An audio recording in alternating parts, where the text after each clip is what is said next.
Hollywood TV.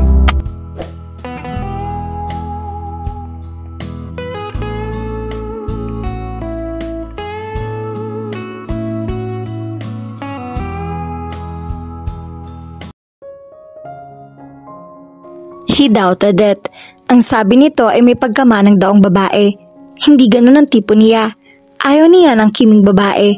He wanted his woman to be strong-willed and independent. He wanted an equal. Ayaw niya ng doormat. Malabo yun. Fine, I guess you could break up with her gently. Take note, gently ha. Bahala ka na sa aspetong yon. I leave that all up to you. Diskartehan mo na lang. Just make sure hindi siya matraumatize. Yung tipong hindi siya matatakot makipagrelasyon uli pagkatapos mo. Honestly, Steph, mahirap ang pinapagawa mo sa akin. Ang gustong mangyari nito ay gawin niyang lahat ng makakaya niya para masigurong nasisiyahan ang kapatid ng kanyang nobyo dahil kapag naging sila na, ang objective nila ay ang tulungang ma-realize ng babae na walang katumbas ang pakiramdam ng may minamahal at na nagmamahal. Hopefully, kapag nangyari iyon ay magbabago ang isip nito hinggil sa planong pagpasok sa kumbento. I know, hindi naman kita pipilitin kung ayaw mo talaga, pero sana'y pumayag ka. This is important to me. Don't you think I have the right to know why? Of course, sinabi nito kung anong nakasalalay sa endeavor na iyon. Apparently, she just wanted her boyfriend to worry less about Fiel. Palitan mo na lang kasi, irereto na lang kita sa mga kaibigan ko. Hindi pwede. Mahal ko si Gaston. Simple ngunit makabuluhan tugon nito. He sighed. Ano pa bang masasabi niyo ron? Tell me about the girl. Wika niya. Nagpaunlak ito. Inilarawan nito sa kanya ang si Fiel na iyon. And the more he heard things about her, the more his hesitation grew. No doubt about it. He could make her say yes to him. He knew he was irresistible once he turned on the charm. At ang hindi pagmamayabang iyon, he was simply stating the fact. Ang pag-aalinlangan niya ay nag-uugat sa kaalamang hindi siya mag-e-enjoy sa bagong trabaho niya. This wannabe non-girl sounded like a total bore. Mabuti sana kung kasing ganda nito si Julie Andrews ng The Sound of Music. But that was highly unlikely. Hindi kailangan kumontrata ng tagaligaw ni Steph kung ganun nga. May picture ka ba niya? Tanong niya. Wala eh. Pagkasabi niyon ay lumawak ang pagkahangiti nito. Malino na ipinapahawatig niyon na ikinukonsidera niya ang gustong ipagawa nito sa kanya. Totoo yon. Ayaw man niya, pakiramdam niya ay wala siyang choice. Malaki talaga ang utang na loob niya rito. Kahit paano ay gusto niyang tulungan nito gaya ng ginagawa nitong pagtulong sa kanya. Walang kasiguruhang maibabalik niya rito ang perang hinihiram nito. Yet she still gave him the money. Malaking bagay ang tiwalang iyon ay binigay nito para sa kanya. Bukod doon, hindi naman ito basta kapatid lamang ng kaibigan niya. Parang tunay na kapatid ang turing niya rito. Halos sabay rin silang lumaki. She was like family, and from what he knew, family was always stood by each other. Alright, payag na ako. Pasalamat ka at in between girlfriends ako ngayon. Sa wakas ay sabi niya. Thank you, thank you. Sa labis na kasiyahan ay napatalon at napayakap pa ito sa kanya. Nauunawaan niya ang rason sa likod ng hibang na plano nito. She was a woman in love. Kung pag-ibig at kaligayahan ng isang taong malapit sa kanyang puso ang nakasalalay, maano ba naman na ang ilang linggo o ilang buwan at the most na sakripisyo galing sa kanya. Panay ang buntong hininga ni Fiel. Hindi bukol sa kanyang kalooban ang gagawin niya, subalit wala siyang pagpipilian. Ngayon lamang humiling sa kanyang kuya niya at hindi niya maaatim na huwag pagbigyan nito. Nang araw ng libing ni Lola Milagros ay nakapag-usap na sila ng masinsinan ng kuya niya. Nasabi na niya rito ang gusto niyang pumasok sa kumbento. Mukhang hindi nito naibigan niyon. Gayunpaman, bahagya lamang siyang nabahala. Naniniwala siyang kapag nasanay na ito sa ideya ay matatanggap din nito ang pasya niya. Ang buong akala niya ay nagkakaintindihan na sila. Ngunit hindi pa pala rin natatapos ang diskusyon. Kinaumagahan ay pinatawag uli siya nito at nag-usap uli sila sa study. Sa umpisa ay nagpaligoy-ligoy pa ito, subalit iisa lamang ang kinahantungan ng lahat ng sinabi nito. At ang iyon ay ang isang tabi muna niya ang balak niya at sumama siya rito pabalik sa Maynila. Ginawa niya ang lahat para maipaunawa rito na nasa kavinte ang kanyang buhay, na naroroon ang mundong nakagisnan niya, na naroroon ang mga taong pamilyar sa kanya, na dun siya maligaya, ngunit ayaw siyang unawain ito. Hindi niya makakalimutan ang sinabi nito kapag naka. Of course, you feel you belong here. Dito ka kasi lumaki. But your place is with your family and I'm your family. Dadalawa na lang tayo. Alangan namang maghiwalay pa tayo. Hindi ba dapat magdadamayan tayo? Nagtutulungan. I have to admit I need your help, Phil. Kailangan ko ng isang taong makapagpapakatiwalaan sa kumpanya. Umangal agad ang kanyang kalooban.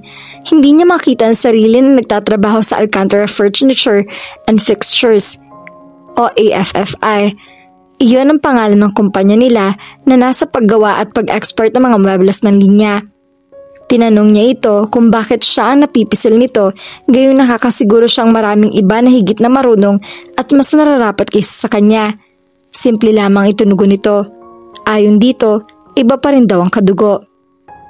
I need someone who can steer the ship after stuff and I have settled down. Dagdag na sabi niya.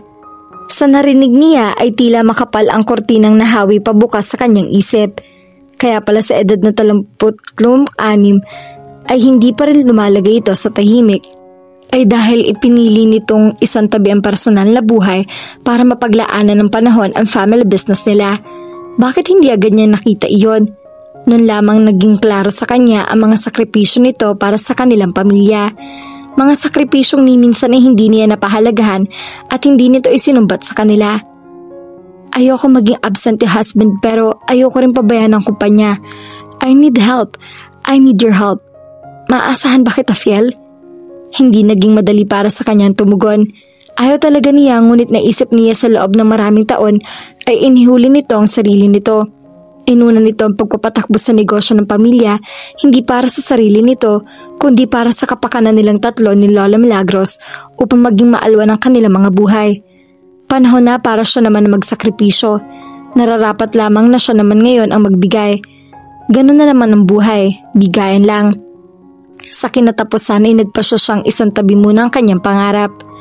Nangako siya sa kuya niya na susubukan niyang gawin ang nais nito.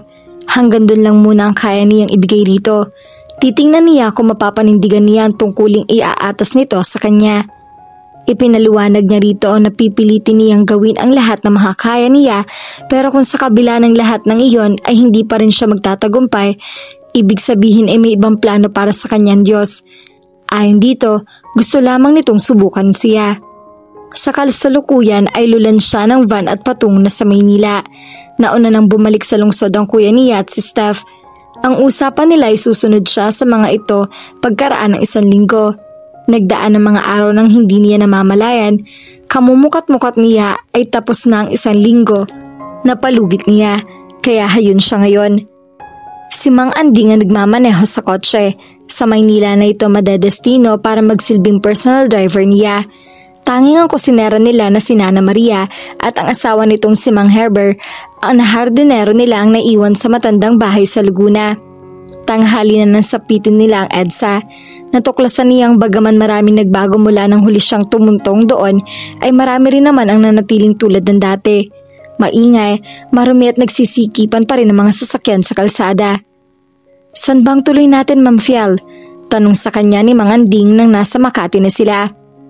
Sa Metro Walk daw po, tugon niya. Iyon ang ibinilin sa kanya na lugar ng kanyang kuya Gaston. Kanina nag-usap sila sa telepono. Ang plano nila ay manananghalian muna sila roon at pagkatapos ay saka pa lamang sila tutungo sa main office ng AFFI. Pakigiyan mo na lang sa akin kung saan matatagpuan ang sinasabi mong lugar. Alam mo namang bagong salta lang ako rin eh. Nakapakagat-labi siya. Paano gigihan ng isang bagong salta ang isa pang bagong salta? Sa loob-loob niya. Bahala na. 3 kababaihan, obviously college girls mula sa kabilang mesa, ang kanina pang napapansin kay Andre. Ayaw niya lumabas na bastos kaya ningitian niya na lang mga ito. May mission siya kaya naroroon siya sa restaurant na iyon. He was there to meet a wannabe nun. Si Steph ang nakaisip ng plano nila. Kunwari magkikita sila roon by accident. Siyempre pa, kasama nito si Phil. Introduction would be the maid. After a while, his playmaker would excuse herself and leave Fial with her. From there, bahala na siya. Kanina pa silang naroroon ni Steph. They were seated at different tables. Of course, nag-text na ito sa kanya at ang sabi niya ay on the way na raw naghihintay nila. Apparently, naligaw ang future girlfriend niya. Maya-maya ay napunan niyang tumayo at naglakad patungo sa mesa niya ang tatlong dalaga. "Hi Andre, pwede ba magpa-autograph?" Sabi ng isang ganap na makalapit sa kanya. "Sure," nahangiting sagot niya. Make it out to Barbie, Cheryl and Brittany. "I'm Barbie."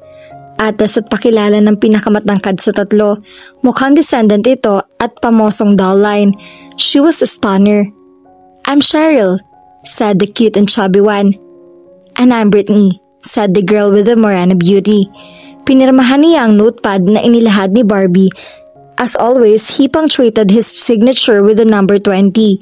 Iyon kasi ang jersey number niya nung professional basketball player pa siya. Can we join you?" Tanong ni Brittany nang isauli niya ang notepad. The remaining girl, Cheryl, was it. Just giggled. Actually, hindi niya na ituloy ang balak sana niyang sabihin dahil inagaw ng babaeng lumapit sa mesa ni Steph ang atensyon niya. Napalunok siya. If that was Sofiel, no wonder she needed help. Goodness, ano bang suot nito? Kortina? Bakit ang luwag ng bestida nito? At saang lupalop ito nanggaling? Sa Siberia? Bakit balot na balot ito? According to the weather report, it was 34 degrees Celsius outside. Mabutit hindi ito inaatake ng heat stroke. Hindi naman deformed ito, hindi rin dabyana o duling o nagkaosli ang nguso nito na parang kabayo. Speaking of kabayo, tigidig. Base sa kakapiranggot na balat nito na naka-expose, ay mukhang wala naman yata iyon. Gayon pa man, na-turn off talaga siya rito. Hindi niya lubos na masabi kung matino ang facial features nito o hindi. May kalayuan din kasi ang distansya nito mula roon. Idagdag pang halos sakupin na ng makapal na horn-rimmed glasses nito ang maliit na mukha nito. Kung ayaw nito mag-contacts, sana man lang ay pumili ito ng matinutinong antipara nang sa gayon ay hindi ganun ang itsura nito. Sa totoo lang, naalala niya ang tipaklong dito at ang buhok nito ay nakapaloob sa fishnet. Fishnet ba yun? Naningkit ang kanyang mga mata sa pagsipat dito. Fishnet nga. Galing ba ito sa food production line? Bakit nakanet ang buhok nito? He cringed. Ano bang gusot na napasok niya? "So, Andre, is it okay if we join you?" Narinig niya ang ulit ni Barbie. He was supposed to say no dahil nang may mission siya roon, pero nang masilayan niya ang babaeng tipaklong ay biglang nagbago ang isip niya. "Please sit down. You'll be doing me a favor." Mabilis na saad niya. "Great!" Isa-isa ng pumesto ang tatlo na nakapalibot sa bilog na mesa. He then called the waiter. Habang nagaganap ang order taking ay napasulyap siya kay Steph. Inihulog nito ang table napkin nito sa sahig. Iyon ang napagkasundo niya ng signal. Ang ibig sabihin niyon ay lumapit na siya dito. Well, wala siyang balak lumapit dito. He was not reneging on his promise.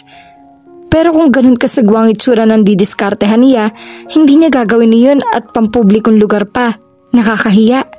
Kapag sinita siya ni Steph na tiyak na gagawin ito, idadahilan na lamang niya si Barbie and friends, kunwari hindi niya maiwan ang mga ito.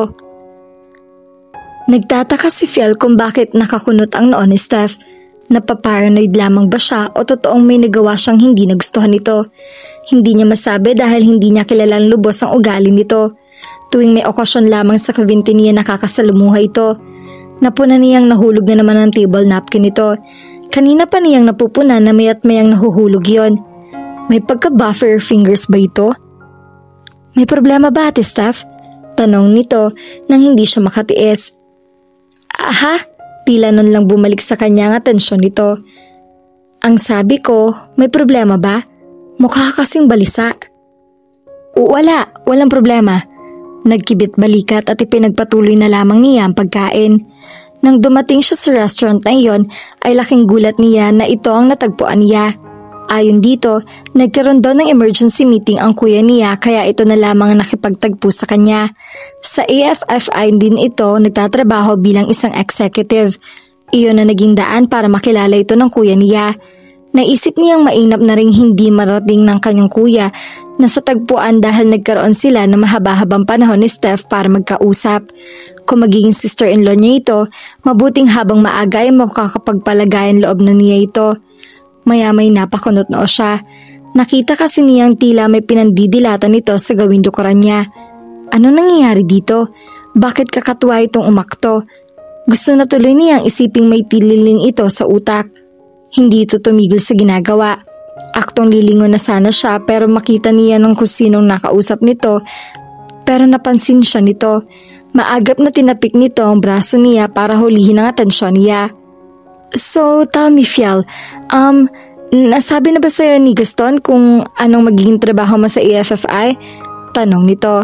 Ang pagkakaalam niya ay sa Human Resources Department muna siya madidestino para ma-familiarize niya ang kanyang sarili sa mga tauhan nila.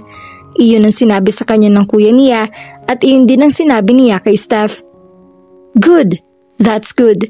Pagkatapos niyon ay pinakilala na nito sa kanya sa paraan ng kwento ang mga importanteng personalidad sa kumpanya.